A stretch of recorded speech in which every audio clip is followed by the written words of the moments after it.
This week on MCrider, we're going to start a video series that focuses on road strategies and techniques that will benefit you as a rider in various riding scenarios. So over the next few weeks, we'll cover tips for riding in the city, riding in the country, curvy roads, and various other challenging conditions that you may find yourself in as a motorcyclist. So let's jump right into this, and we'll talk about riding in the city this week. And when I'm talking about riding in the city, I'm not talking about the particular size of the city. It could be a smaller town, or it could be a large city like I live in. But in general, we'll consider it city riding anywhere there is a higher potential for interaction with other vehicles on the road. So like riding around in your neighborhood or subdivision. So basically anywhere there are stop signs, stoplights, driveways, and intersections. I often hear new riders talk about avoiding the highway until they get more experience on their motorcycle and to develop their skills. You know, there are some problems with this line of thinking because while a crash on a highway could result in a more serious injury, the raw number of motorcycle crashes go up where cars and motorcyclists have to interact more often. And cars and motorcycles have to interact much more frequently in suburban or city settings. So things that riders have to deal with in a suburban, non-highway riding that are not often issues out on the highway are intersections, driveways, pedestrians, traffic circles. They're putting those all over the place here in Fort Worth now. And traffic riding fairly close together while traveling in opposite directions. You don't find that as often on the highways unless it's a two-lane highway. So I would say your basic skills have to be sharper riding in suburban settings more than out on the highway. And that's why I believe that the parking lot is where you develop your skills, and the road, no matter which setting, is where you put those skills into practice. So here are some particular hazards for city riders. Heavy traffic and congestion. Dense traffic condenses maneuverability and forces a rider to stay more alert. City riders deal with distracted drivers. Start riding in the city or around other cars and you're going to find distracted drivers. We can all wish that drivers would put their cell phone down, but if we want to avoid a collision with a distracted driver, it's up to us to be vigilant about the situation. Intersections. Intersections are a particular hotspot for motorcycle crashes. As riders, we need to slow down when entering intersections. We need to learn to not trust the green light and look both ways before entering an intersection, even when we've got the green light. Learn to predict what other drivers are doing and have a plan in place to deal with other drivers' mistakes. Blind spots are big in city riding. Motorcycles are harder to see. We need to be aware of that and stay out of blind spots when possible. Time and space with traffic around you is a priority, but you can also improve your visibility with good lane position, with wearing contrasting riding gear, and adding additional lights to your motorcycle, or creating some movement to help other drivers on the road see you. Pedestrians and cyclists are something we deal with in the city. In tighter urban settings, riders need to slow down, use good lane position so you can see better up the road and you can better be seen, and practice emergency braking in order to deal with pedestrians and cyclists, which are sometimes unpredictable. City drivers have to deal with potholes and poor road conditions.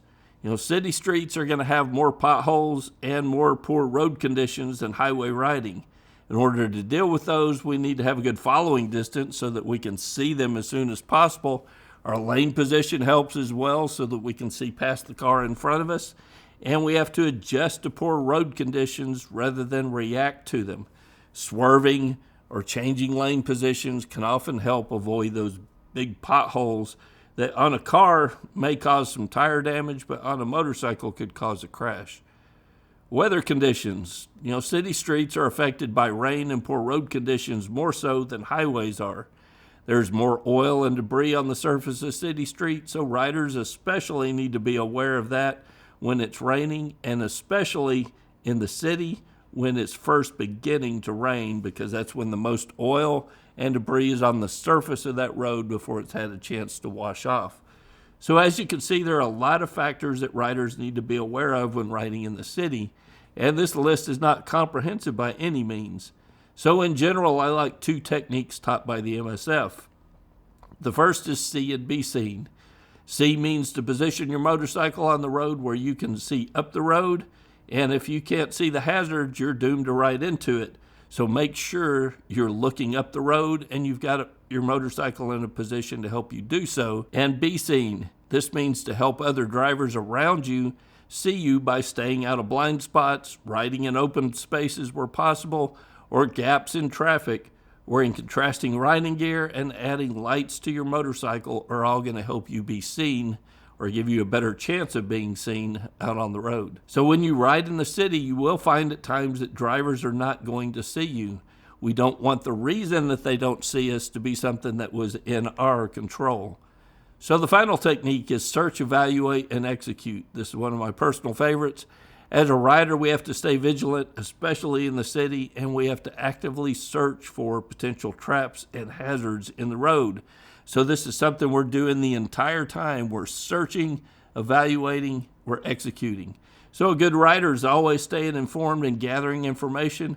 We're searching for hazards, and the sooner we can see those hazards, it allows us to make better and more informed decisions.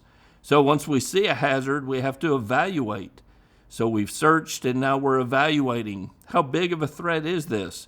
We have to use the information we've gathered in the first step and assess the risk and make a plan to avoid the hazard. This often involves identifying hazards, predicting the outcomes, and assessing our options. Finally, we have to execute. This is the phase where we take the information we've gathered, we've come up with a plan, and now we put that plan into action. This might be slowing down to reevaluate or changing lanes, changing lane positions, swerving or emergency braking, or it could include speeding up to get around the hazard. You know, there are a lot of options available depending on the situation. But notice there was no step in search, evaluate, and execute called practice. So if you've not practiced swerving or emergency braking on a parking lot before you need it, it's not going to be there when you get to the execution phase of search, evaluate, and execute. We develop our skills in training and in a parking lot, not in real time out on the street. I've got a field guide in print and digital format that members can get access to.